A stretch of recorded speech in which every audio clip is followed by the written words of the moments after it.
Our sense that this is possible came from our experience of working in the States, in the absolute heart of this problem, the place that's done the most damage and has been most intransigent and most difficult to do political work in. You know? The place where the addiction to fossil fuels is the absolute deepest and hardest.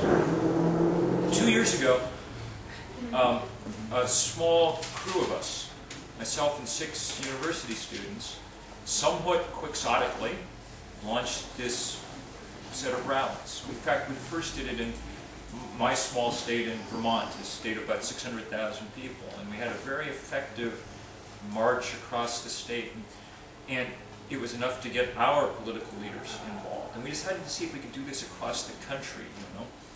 We didn't have any money or organization to speak of, and we started sending out emails to everybody we knew, saying, will you organize demonstrations on the 14th of April in 2007 with this same demand that we've been using for 80% cuts in carbon emissions. At the time, a very radical position. Okay? We didn't know if we thought maybe we could organize 100 of these, and it would have been 100 more than there had been before, you know, because there had been very little movement at all in the States. Instead, as things sometimes happen now on the net, it took off kind of virally, and you all are organizers, and you've seen this happen sometimes. And 3 months later, we had 1,400 rallies in all 50 states in the U.S., and it was quite exciting and quite beautiful. We decided not to have a march on Washington, okay? Partly because we couldn't organize it, partly because it seemed crazy to tell people to drive across America to protest climate change, and partly because we knew that we had a new architecture for the world now. You know, that the internet provided a way to have a march on Washington occur in 1,400 different places and aggregate it all in a way that would make it larger than the sum of its parts, and that's exactly what happened. We had, you know, scuba divers by the hundreds down underwater for underwater demonstrations in the coral reefs off Key West. We had thousands of us in Lower Manhattan in blue shirts holding hands, a sort of human tide line to show where the water was going to be in the most expensive real estate in North America. You know, we had lots and lots of people climbing the glaciated peaks of the West to show that aren't going to be glaciated much longer, you know, to show what's going to happen. We had lots and lots of involvement by indigenous people around the United States in places that really resonated, that got that point across in deep, heartfelt ways to all kinds of people.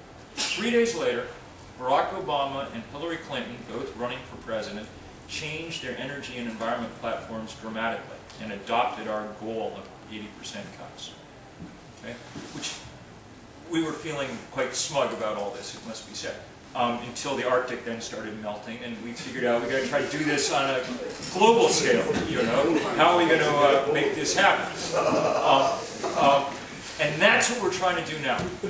So we picked this day in October, and we've taken this number. And one of the reasons, look, it's a slightly weird thing to use for an organizing platform, right? Because it's a little arcane. A number, 350, you know, its great value is also that it's a number. A, because it holds leaders to something real, okay? If our demand of leaders is that they take action on global warming, well, they'll take action on global warming.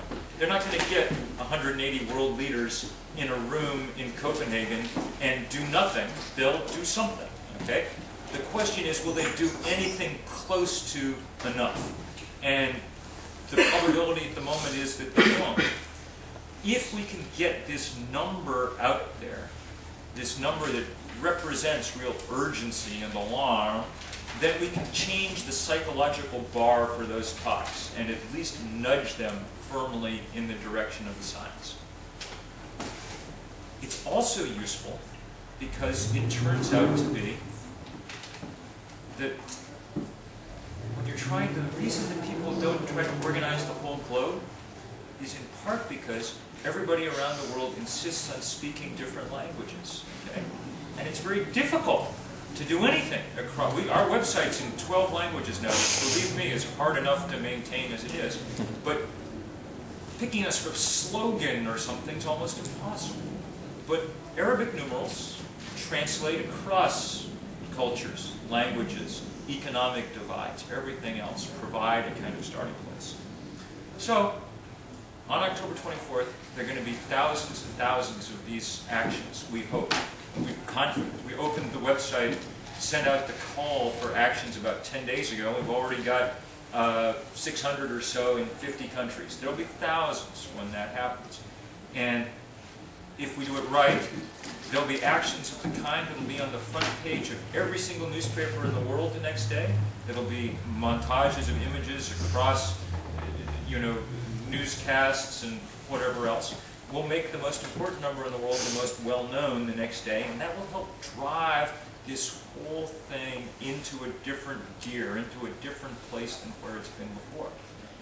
And it's been incredibly fun to be here in New Zealand and see people quickly picking up on this. So we're in Dunedin, and someone's like, oh, we can get 350 surfers, out on the break. And we were in Wanaka, and there was a big hillside where there'd been a landslide or something that day. Someone said, I'm going to get some fertilizer and grass seed, and there'll be a big, huge 350 growing on that by, next October. On and on and on. All the kind of images that we show. That's as good a place for me to stop as any. I want John, if you guys will sit for it for 90 seconds, I want John to show us this animated video that we've had out and seen millions of times now on YouTube.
Saying, I'd love to, if you guys have ideas and stuff, I'd love to hear you.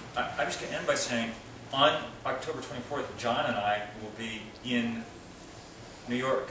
We're in a big screen at the UN, a huge screen, and we have a computer linked up to it, and there are going to be images uploading from thousands of places around the world.